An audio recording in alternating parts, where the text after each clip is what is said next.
자, 반갑습니다, 여러분.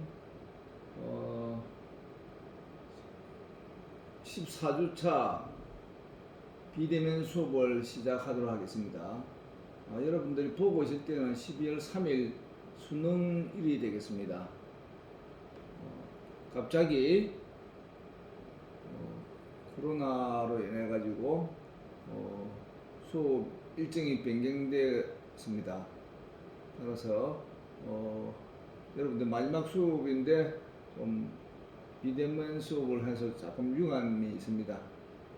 많은 이해를 바라고 여러분들 했던 내용들 이번 시간에 좀 정리를 하는 시간들을 간단하게 진행하도록 하겠습니다. 자, 여러분들이 이번 수업의 핵심 테마 중에 하나죠. 여러분들이 시사와 연관된 기사를 통해서 여러분들이 경제적인 지식을 응용할 수 있는 것, 세컨 띵킹을 할 수 있는 부분에 대한 이야기죠. 그때에 접근 방법이 넘버스가 없이 내러티브를 하면, 즉 에비던스인 숫자를 제시하지 않고 서술형을 하면은 여러분들 주장이 일방적인 주장이 될 수밖에 없습니다. 따라서 여러분들이 어떤 면접이라든지 또 어떤 입사를 해서 본인의 그 논리를 제시할 때에 상당히 좀 설득력이 없게 되겠죠. 이런 어떤 요 제목에도 있지만 숫자의 가치를 돼야 여러분들이 좀 말하는 것이 상당히 좀 논리적이 된다. 이야기를 계속했던 내용입니다. 그래서 이번에는 10월 달에 금리에 대해서 이야기 좀 해보자 합니다. 한국은행에서 이번 앞에 26일 날 금통위에서 금리를 0.5로 기준금리를 유지하기로 했다. 하면서 타이틀 기사를 기준금리 0.5 동결로 경기 방어에 역점을 뒀다는 기사가 나왔습니다. 자, 보면은 우리나라 금리는 지금 계속적으로 이렇게 하향 추세에다가 계속적으로 이렇게 동결하고 있었죠. 자, 보면은 이유가 신종 코로나 바이러스 감염증으로 인한 경기 침체 예상으로 계속 1.25에서부터 0.75를 해가지고 5월달부터 추가 금리 계속 인하가 됐죠. 그래서 지금 현재 0.5가 돼 있다. 여러분 알고 있어야 되겠고, 사실은 금리를 이렇게 내리려 하더라도 조금 전에 이 타이틀 제목이 있지만 금융시장과 부동산, 주식 등 자산시장 가열 논란 등을 고려할 때 추가금리 필요성을 크지 않다고 판단했다. 요즘 아파트 가격 이런 뭐 부동산 버블 때문에 이야기를 하는 거죠. 예. 금리 0.5%가 됐다는 것을 보면은 교수님 일전에 얘기했죠. 금리는 추가로 한 2년 동안은 오르기 어렵다고 얘기했죠. 오데스모가 패드에서 이야기했죠. 미 연준 준비제도인 패드 파월 의장이 이야기했기 때문에 금리는 당분간 오르기는 어렵다. 이렇게 이야기를 했습니다. 자, 이번에도 이런 얘기죠. 기사가 나왔습니다. 이 사람은 금통위 의장이고 이건 파월 의장이죠. 의장인데 선택의 여지가 없었다. 자, 미국은 지금 3월부터 해가지고 0%부터 0.25로 계속적으로 이렇게 유지하고 있습니다. 미국도.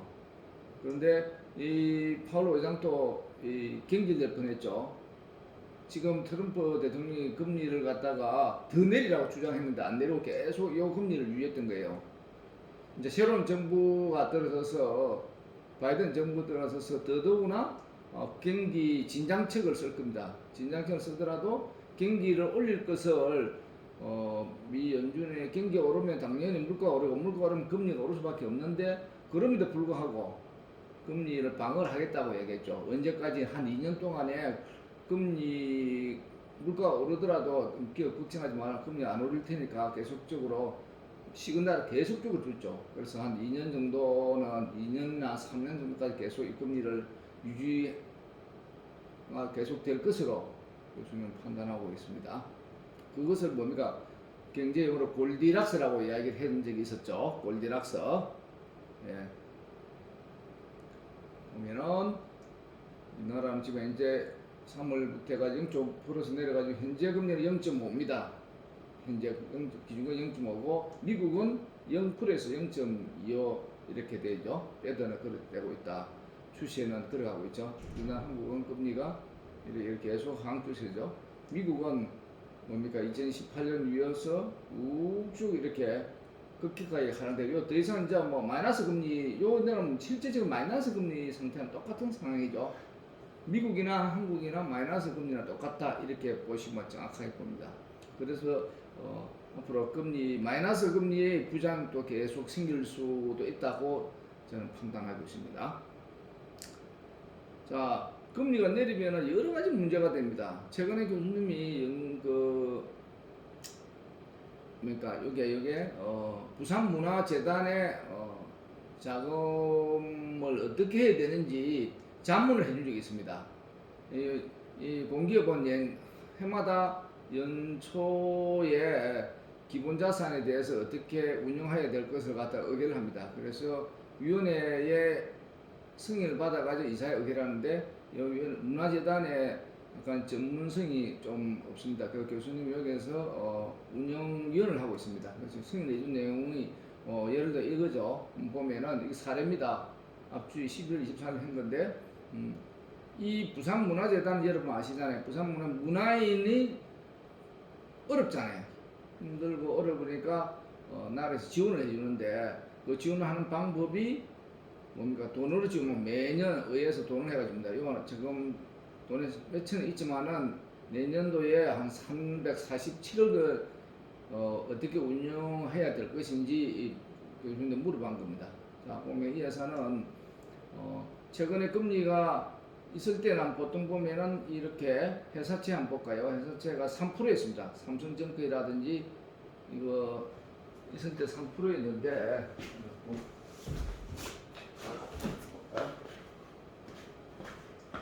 3%였는데 금리가 계속 내림을 해가지고 지금 보면은 은행권 금리 1%였죠. 이거는 2018년도 가입이 돼 있어가지고 3%였는데 이게 이제 만기가 도래하기 시작하는데 6월달에 있죠.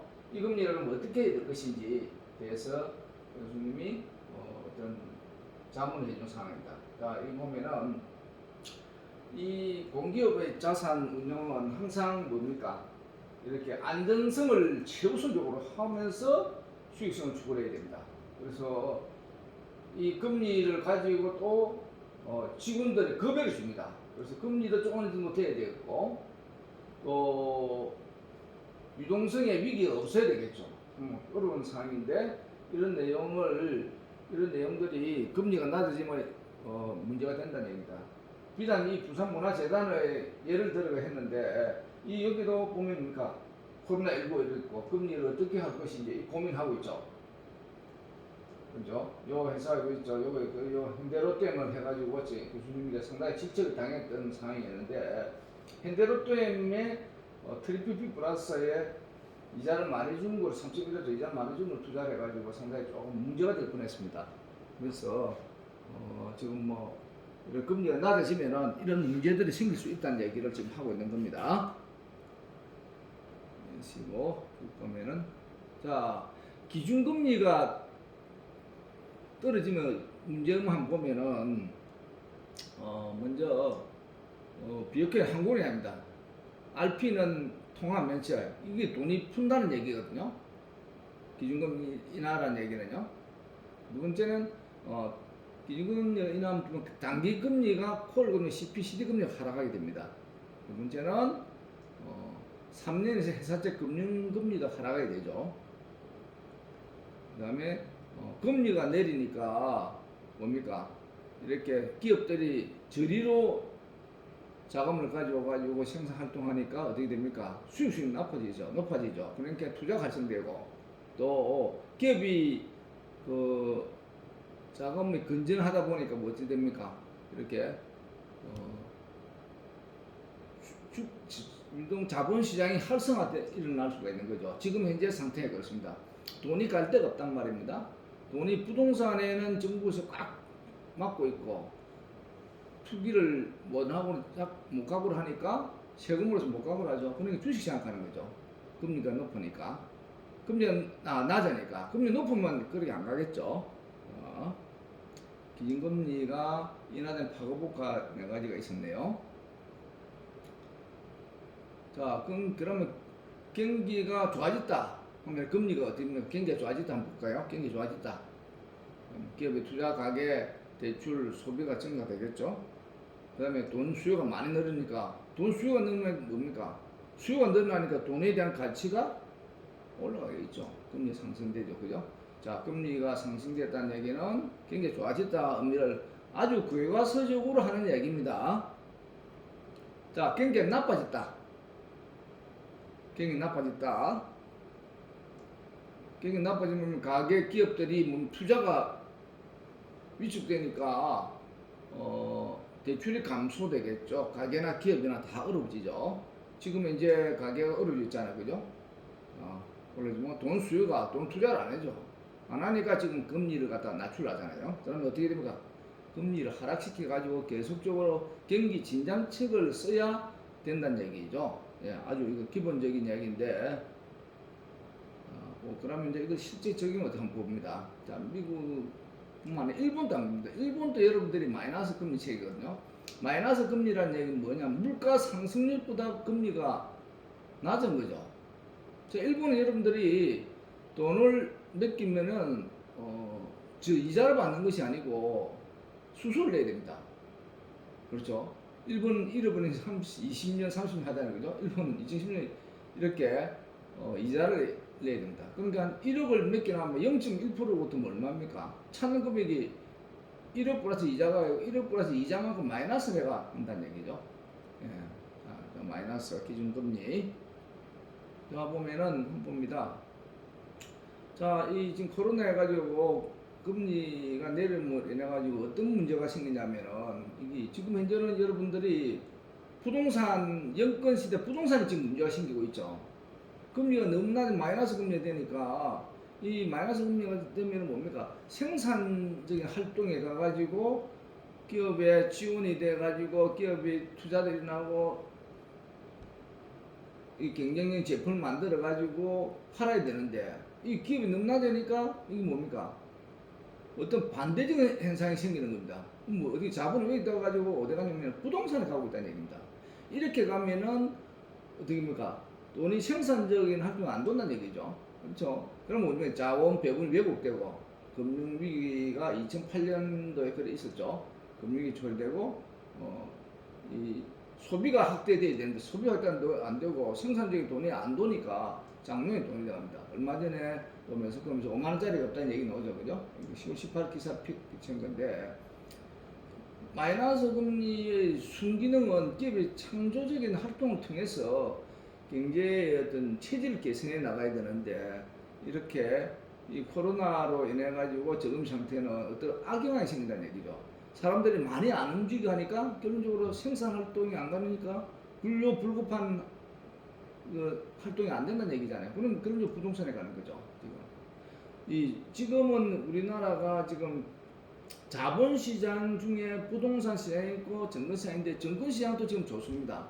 근데 좋은 이유가 금리로 인해서 돈의 유동성 때문에 지금 좋은 거거든요. 근데 이 부동산 투기도 지금 해가지고 지금 이 아파트가 막 오르고 있잖아요. 이런 부분도 어떤 역기능도 나타나고 있다는 얘기입니다. 이런 부분에 대해서 잠시 다시 한번 설명하도록 하겠습니다. 자, 여기에 있죠. 마이너스 금리가 생기면 어떻게 될까? 이렇게 설명해 납니다. 그죠? 돈을 이어서 장롱이 이을까? 주식과 부동산을 이을까? 하면 아이러니한 얘기죠. 금리가 너무 마이너스 금리 높으면 어찌 됩니까? 저축을 하더라도 세금을 떼니까 차라리 저축 안 하는 게 더 낫다는 결론인 겁니다. 그러면 결국 어디 됩니까? 부동산 못 가고 그러니까 주식 가야 되는데 이 주식에도 지금 이렇게 완전하게 가는 게 아니다는 얘기죠. 그래서 이제 여러분들이 앞으로는 정상적인 캐시플로우가 되면은 유가증권 시장을 통해서 기업의 그 자금이 흐르도록 해가지고 어떤 경기가 활성화하는 이것이 그 저금리의 원래 취지거든요. 그렇게 않다는 얘기를 지금 언론 기사가 나왔다. 여러분들 이런 부분에서 기사만 갖고 생각하면 안 되겠죠. 이런 부분들의 본인의 내러티브를 제시를 해줄 수 있어야 됩니다. 그럼 뭐냐면은 앞에 금리 이런 이야기를 해줘야 되죠. 자, 마이너스 부양 또 이야기 한번 해보겠습니다. 자, 보면은 자본이 정상적인 시장인 경우에 유인할 수 있는 투자의 자원이 잘못 배분될 수도 있죠. 보면 여러분들 알고 있는 버블입니다. 버블. 경기 부양이 안 되고 정 반대로 더 심한 불황이 되고 있다는 얘기입니다. 즉 지금 보면은 아파트 가격 상승과 부가 가계 부채가 증가되죠. 지금 우리나라 그렇죠. 우리나라가 작년 2019년도에 부동산 정책이 조금 교수님 보기에는 놓치세요. 그때에 이 아파트가 지금 오르는 이유가 모자라서 오르는 거잖아요. 공급이 부족했는데 그때에 아파트를 더 이렇게 지을 수 있도록 허가를 해주고 했어야 되는데 지금 수요 공급이 미스매칭이 돼서 이런 경우가 생기죠. 자, 그런 내용이 조금 다음 페이지에 다시 한번 설명하도록 하겠습니다. 자, 이 이야기는 뭐냐면은 자유시장에서 마이너스 금리가 무슨 얘기냐면은 여러분들 현 지갑에 돈이 2만 원이 있는 거하고 집에 2만 원이 없는 걸 선호하겠습니까? 내가 지금 갖고 있는 2만 원이 좋은 거죠. 내가 지금 지갑에 돈이 있어야 여러분들 친구들하고 김밥도 사주고 뭐 시원한 음료도 사 먹고 극장에도 갈 수 있잖아요. 이 이야기를 지금 하는 겁니다. 그렇죠? 근데 내가 돈을 지갑에 가 있는 만 원을 2만 원을 하고 똑같잖아요. 그것이 여러분들 화폐의 시간 선호 소리잖아요. 그죠? 현실적으로 한권의 기준금리는 뭐 이렇게 0.5되는데 현실적인 시장에서는 사실적으로 마이너스 금리는 될 수 없겠죠. 공적인 금리는 그래 되는데 그렇지만은 물가 상승률을 따지면 그래 되는 얘기입니다. 이 만원에 내가 뭡니까 10,000원짜리 내가 이거 5,000원 되는 얘기고, 그죠? 이거 보면은 화폐의 가치가 계속 떨어지잖아요. 계속 떨어지면은 5만원짜리 만원 되면 만원짜리 5,000원 되고 5,000원짜리 1,000원이 될 수 있다는 얘기입니다. 알겠죠? 마이너스 금리 부작용을 지금 얘기하고 있습니다.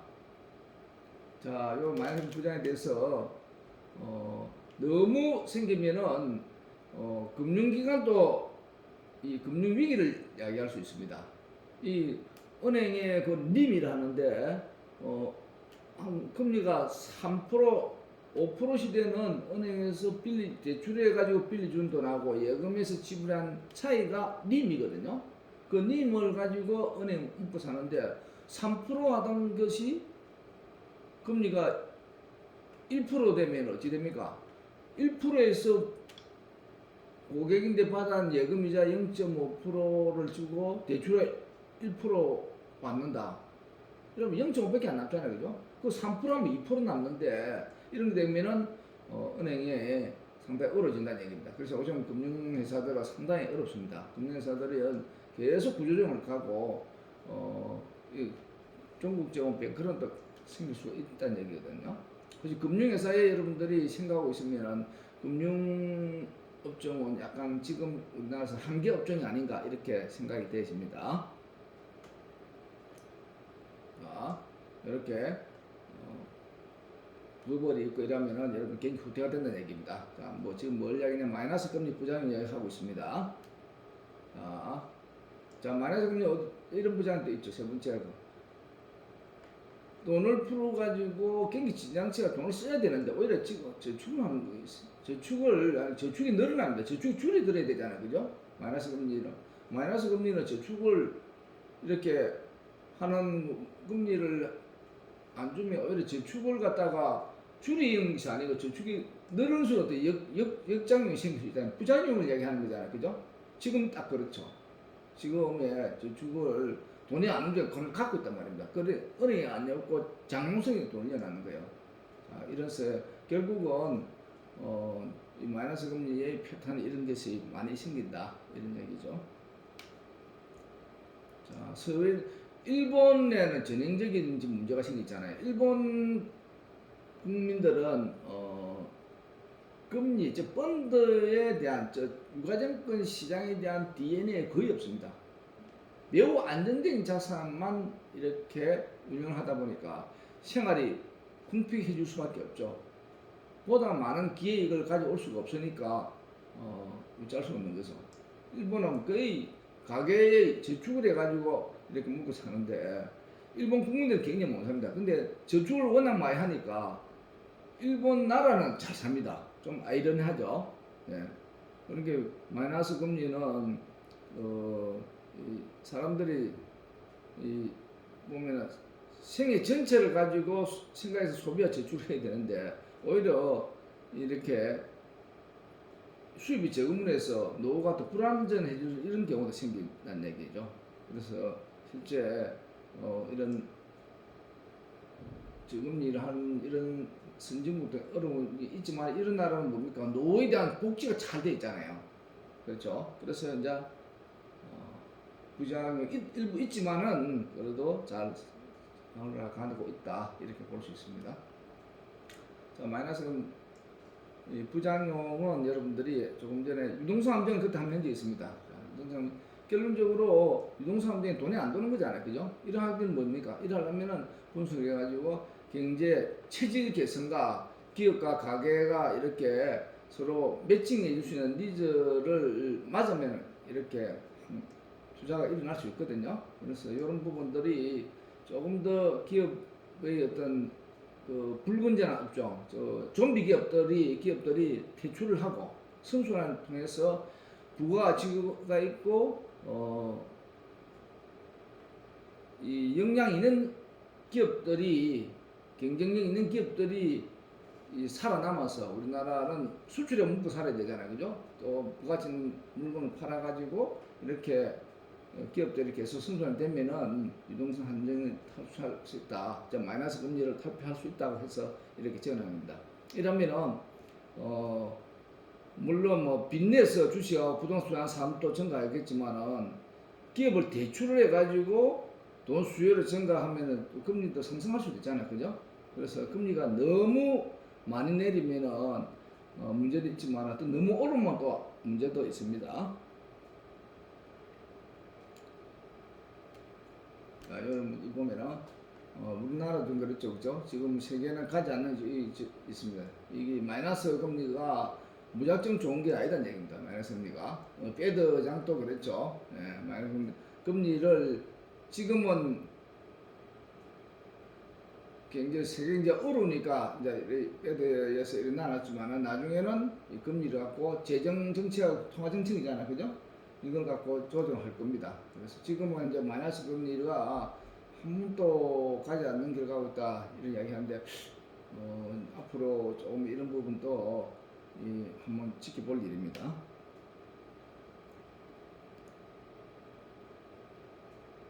자, 기사 한번 봅니다. 여러분들 보면은 MNF나 CMA가 크게 늘어난다 기사가 난다는 무슨 말입니까? 이게 단기 자금이잖아요, 그죠?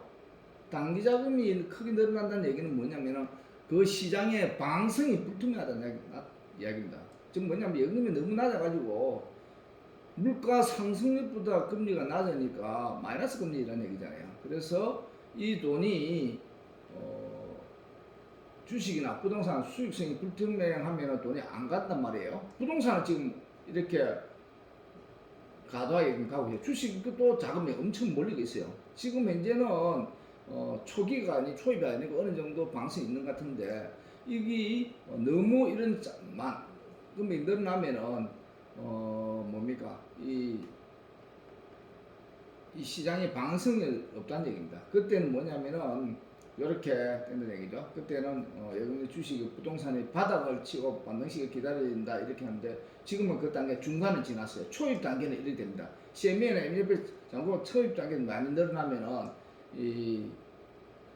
그 시장이 주식과 부동산 시장이 지금 바닥에 찍고 탈피하는 과정일 수 높다 이렇게 이야기를 하는 겁니다. 이 기사가 나오면 그럴 가능성이 있다는 얘기죠. 이건 뭐냐면은 단기 부동화 현상이라고 합니다. 단기 부동화 현상.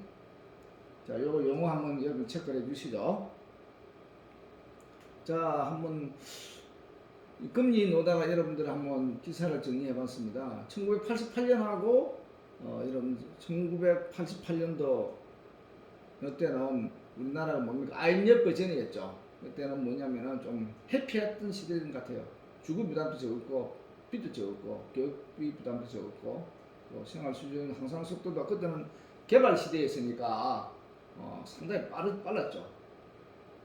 지평등 지수도 다 더불어 잘 사니까 평균이 높았죠. 그때는 뭡니까? 재행적 주거 이런 게 있어야 저축과 투자도 가능했던 시대였습니다.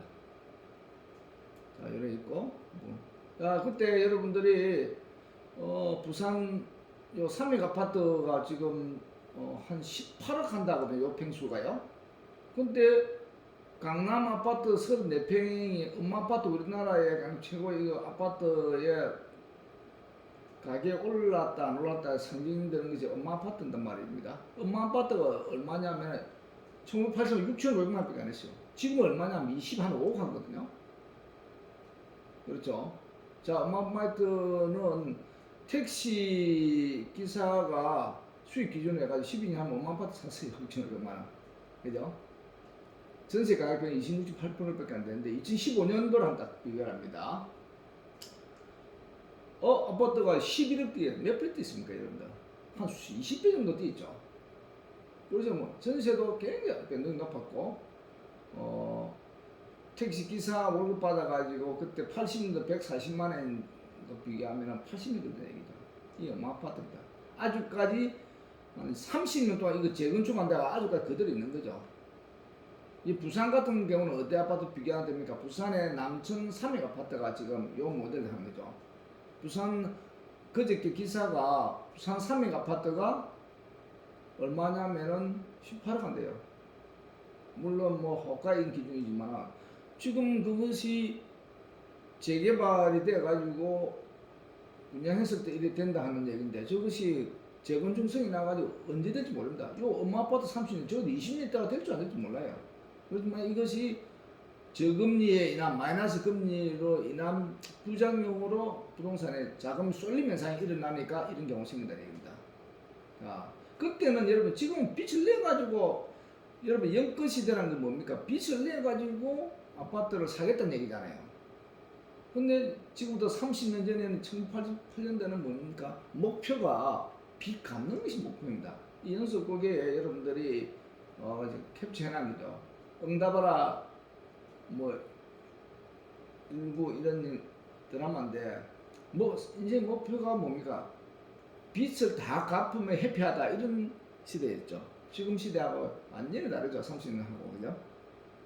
자, 또 봅니다. 여러분들이 88년도와 2015년도 보면은 그때는 165만 원인데 지금 평균 빚이 그때 2015년 6,100만 원입니다. 지금은 평균 2억 몇입니다. 저축은 420만 원인데 6,400만 원. 저축률 10%, 2015년 7.2%. 지금 더 낮아졌죠. 자, 택시 기사가 부채 상환 필요한 기준은 약 4개월 정도 했는데 가면 갈수록 이거는 44개월이죠. 자, 이게 뭐냐? 빈부격차가 그만큼 심화되고 있다는 얘기입니다. PKT 교수가 얘기한 빈부격차가 굉장히 심화되고 있다는 얘기를 지금 이 표에 봐서도 알 수가 있는 거죠. 자, 여러분들이 대졸 초봉이 그때 33만 2천 원인데 지금 여러분 한 302년 2000년 300만 원 정도 보면은 엄청난 차이 나죠. 이런도 집값이 훨씬 더 많이 올랐다는 얘기입니다. 보면은 또 한 보면은 등록금보다 의학계열이 좀 비싸죠. 169만 원 했는데 2015년 1000만 원. 지금은 한 2000만 원 그걸 하죠. 많이 차이 나는 얘기입니다. 옛날에 소 팔아 가지고 등록금을 냈다 이런 이야기를 하던 시절이었죠. 다음에 보면은 자, 그 방금 그 얘기가 지금 여기 작년도 2019년도가 서울에서만 부동산 투기에 있었거든요. 그래서 서울에서만 강남에서만 부동산 투기에 있어가지고 정부에서 규제를 못 내는 거예요. 사실은 왜 그러냐면은 부동산은 굉장히 민감 어종입니다. 부동산이 규제를 하게 되면은 건설업종이 좋습니다. 건설업이 어려워지면은 경기가 확 찌그러질 가능성이 높습니다. 그래서 정부에서는 강남만 그렇지 괜찮다. 거의 방치를 했어요. 이 디커플링은 아시죠, 그죠? 강남만 잘난 디커플링 용어 설명합니다. 용어 디커플링은 탈동조화라는 뜻이죠. 서울만 그랬고 지방은 안 그렇댔죠. 작년만 하더라도 여러분들이 이 규제는 서울마다 했잖아요. 올해 4월부터 그것이 풍선 효과를 인해가지고 지방같이 없거든요. 그래서 섣부른 규제를 안 하고 정부에서 방치를 하고 있었던 거예요, 작년에. 그래서 이 주공아파트 여러분들 13호가 지금 20m 가잖아요. 그래서 실제 정부에서 이러신 거예요. 실제는 거래는 그래 안 되고 부르기만 그래 부른다. 이 호가 실거래가만 거래가 있다. 이렇게 지금 나왔던 거예요. 작년 정책을 지금 이야기합니다. 부동 정책을 이야기합니다. 자, 왜? 강남만의 서울의 강남만의 호황이다. 아파트. 지방 그렇지 않다. 그래서 실제 그렇게 생각할 수도 있었죠. 그런데 그래서 계속 규제를 하고 있었던 거예요. 요 서울만 규제를 하고 있었던 거예요. 강남만 문제다. 강남은 이렇게 같은 아파트라도 명품 아파트 이런 얘기가 있죠, 그죠? 그래서 여러분 디커플링 한번 보고 디커플링 강남만 그렇고 지방은 아니다. 탈동조화 된다 이런 얘기죠. 강남만 호황이다. 아파트 변동률을 여러분들이 넘버서 통해서 이렇게 이루고 있는 거죠, 그죠? 자, 서울만 이래가지고 이제 규제를 했다는 얘기죠. 지방 계속 하락주에 서 있잖아요, 그죠? 자, 왜 또 부동산 그때 이를 규제를 못 했냐면은 이 입주 물량 자체가 굉장히 많이 있었던 거예요. 미분양을 인해가 지방에 그 아파트가 이렇게 지역마다 좀 양극화되어 있지만은 부산 같은 경우도 맹지 강서구 쪽에는 최근만 하더라도 미달이 좀 많이 썼거든요. 그러니까 거기에 규제를 하게 되면은 또 오히려 시장에 유혹한다고 당국자들은 그렇게 생각했던 거죠. 그 다음에 아까 뻥튀기다 했죠, 그죠? 대출 규제를 안 한 거죠. 자본에 서울만 했는데 그것을 그대로 방치로 인해 가지고 부동산 정책을 방치한 거예요. 방치로 함으로 해서 지방에 서울에 있는 돈들이 지방에 와서 이렇게 투기에 뿜이 일어난 거죠. 그래서 부동산을 통해서 그때 당시에 부동산 투기를 인해 가지고 생기는 이런 부분들에 대해서 과도한 시세 차이 이런 부분들은 사회적으로 합의를 통해서 차익을 환수하는 안, 이 검토가 되고 있었는데 그걸 어떤 자본주의국가에 왜곡시키는 상황들이거든요. 그래서 정부가 부동산 가이드를 선뜻 못한 이유 세 가지를 했는데 앞으로 그럼 어떻게 할 것인지 앞으로 이런 부분들이 지금 LTE라든지 DTR을 통해서 규제를 계속 이렇게 하고 있는데 그것보다 근본적인 대책은 어떤 공급을 통해서 가격 안정하는 것이 굉장히 기본이잖아요, 그죠? 근데 지금 뭐 부동산 아파트가 하루 이틀 짓는 것이 아니잖아요. 어제 금교부 김미현미 장관이 보도 보면은 내가 빵 굽는 것 때문에 밤을 새도 빵을 구워가지고 아파트를 공급해 주겠다는데 그것에 대한 좀 논란이 있잖아요, 그죠? 그러면 결국 정책의 실패를 자행하는 셈 되잖아요, 그죠? 그러니까 이 건물을 아파트 지을 때 한 3, 4년 되면 미리 그거를 예측해서 가지고 이렇게 허가를 해주므로 해가지고 시장에 원활하게 공급을 해줘야 되는데 지금 안 되니까 지금은 어떻게 합니까? 빌라라든지 상가 뭐 주거용 오피스나 주거용 호텔 있잖아요. 중국 사람들이 지금 코로나를 안 오니까 강남에 뿐만 아니고 저 명동에 있는 그 게스트룸 하는 것들은 많이 비가 있습니다. 이런 것을 활용해서 정부가 그쪽으로 지원을 해주는 정책을 쓰고 있잖아요. 빌라라든지 소형 아파트, 게스트룸, 호텔 하는데 그것이 근본적인 대책이 안 되는 것이 왜 안 되냐면은 수요자는 아파트를 선호를 합니다. 그럼 뭡니까? 수요자 시장에서는 아파트를 들어가기 원하니까 그걸 허가를 지어주는 수밖에 없는 것이요. 그것이 근본적인 해결책이 되지 않을까요? 저는 그렇게 생각합니다. 그다음에 조금 전에 얘기했듯이 뭐 해운대잖아요, 그죠? 해운대 쪽에 물론 아파트랑 같은 땅에 용적률을 올려가지고 그 자본적 차익을 얻는 거잖아요. 그럼 올린 부분에 대해서 이것을 지음을 해서 다른 쪽에 공유를 해야 되는 거죠.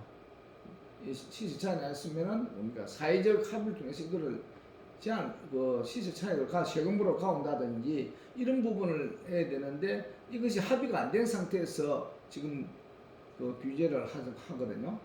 토지는 옛날 참여 노무현 정부 때 해가지고 토지는 막 시세 차익 많이 하면 거의 세금까지 하는데 아파트는 지금 주거용 건물인데 그 부분이 사회적 합의가 안 됐던 거예요 지금요.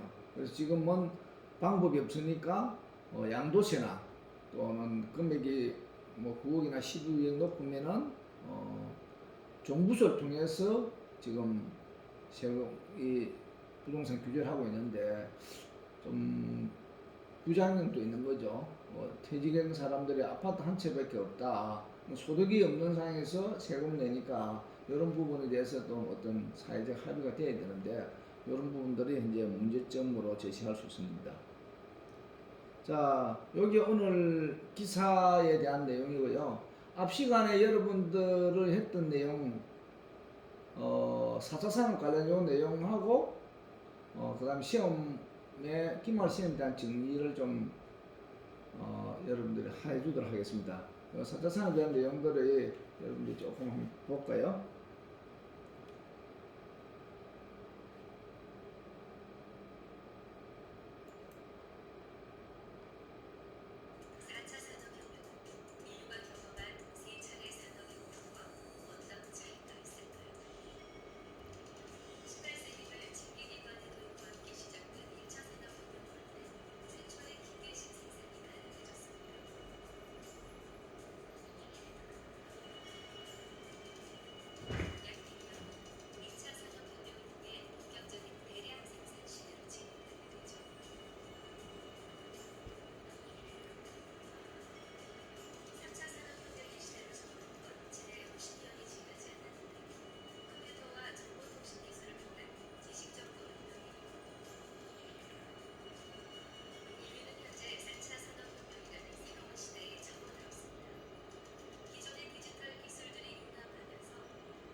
자, 4차 산업에 대한 거 여러분들 이제 많이 들었을 겁니다.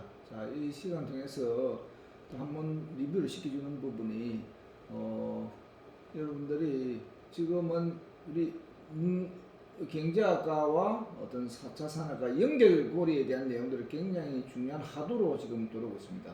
여러분들이 진로와의 연관된 관계도 있고 해서 아는 거겠지만은 다시 한 번 더 혹시 모르는 학생을 위해서 다시 한 번 더 1차와 4차 산업, 그죠?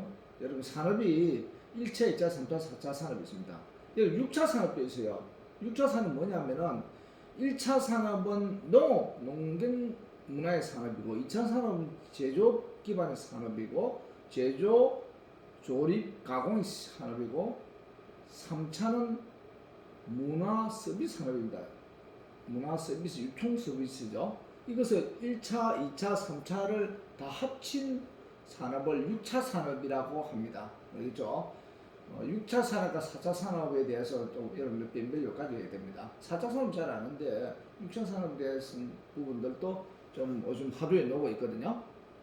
그리고 또 4차 산업 결론이 뭐냐면 연결해주는 겁니다.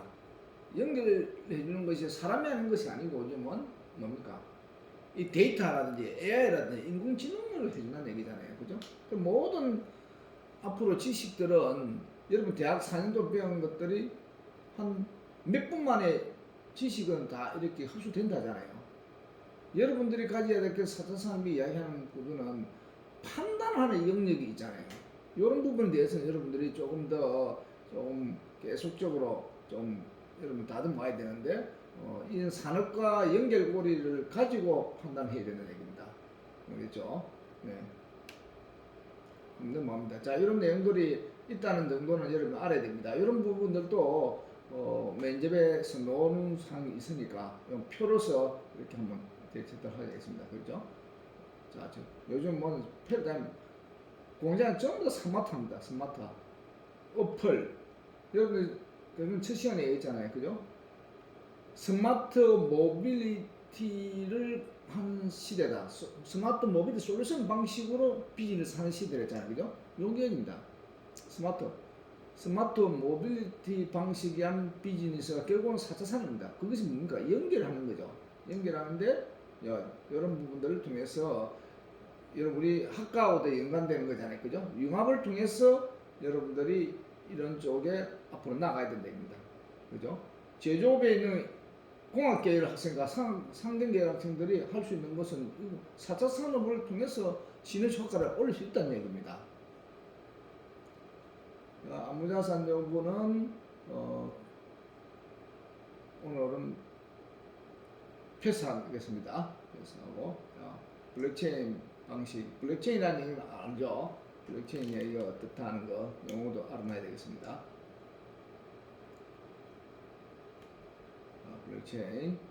블록체인도 결국 연결하는 거잖아요. 그죠? 자, 블록체인을 연결하는 안정성이 있으면 뭡니까? 연결고리가 많으면 좋겠죠.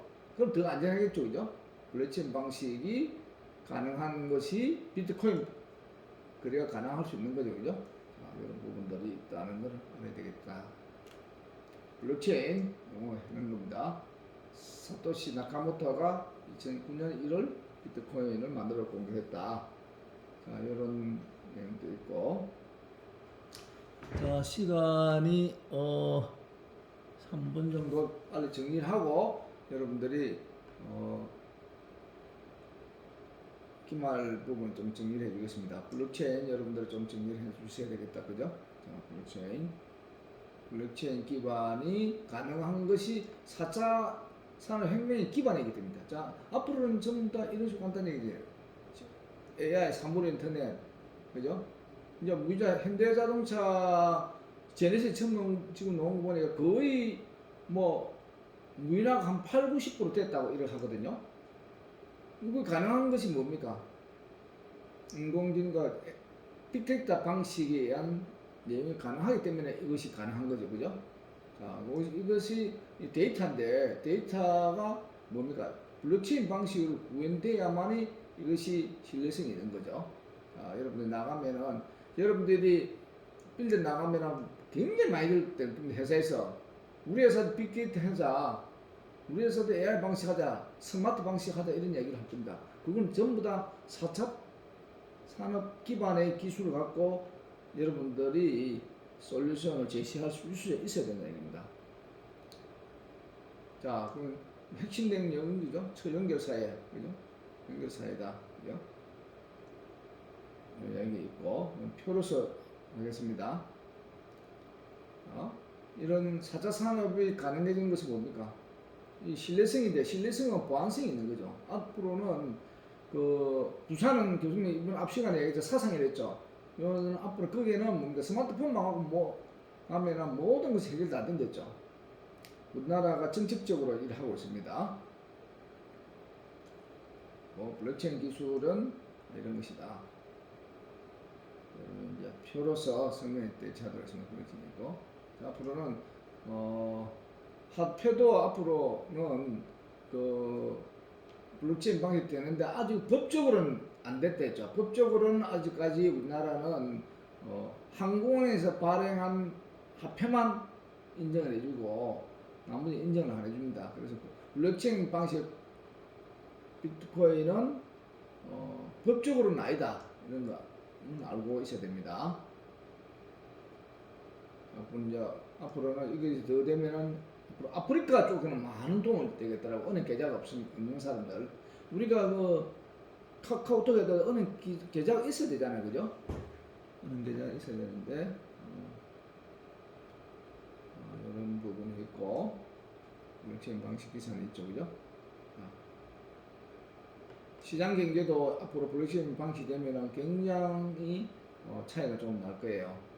앞으로는 이런 어떤 중앙 집중식 방식에서 앞으로는 이렇게 방식으로 가지 않느냐. 지금 우리 학교도 이런 핀테크 방식 하고 있죠, 그죠? 블록체인 공유 경제 이런 많이 드는 건데 이런 식의 나의 경쟁력을 좀 가져야 된다. 자, 또 직업의 시대가 아니랬잖아요, 그죠? 작업의 시대다. 직장의 시대가 아니고 직업의 시대랬잖아요, 그죠? 자, 여기에 이제 북한도 평양 블록체인 국제대회를 하고 있다는 얘기죠. 자, 블록체인 학과도 있습니다. MIT 대학은 블록체인 학과도 있죠, 그죠? 최소한 앞으로 이런 학과들도 앞으로 좀 활성화될 것 같아요. 지금 우리나라 서강대가 정통대학원에서 이렇게 했고 앞으로 이런 과를 여러분 만들 겁니다. 여러분들 졸업하고 공부를 좀 더 하려면은 이런 부분에 대해서 요즘 국비 사업들이 많이 있으니까 할 수가 있을 것 같아요. 자, 여기까지 이건 앞 시간 한 거죠. 오늘은 요거를 1차 영상을 마치고 2차 여러분 기말고사 부분에 대해서 좀 정리하도록 하겠습니다.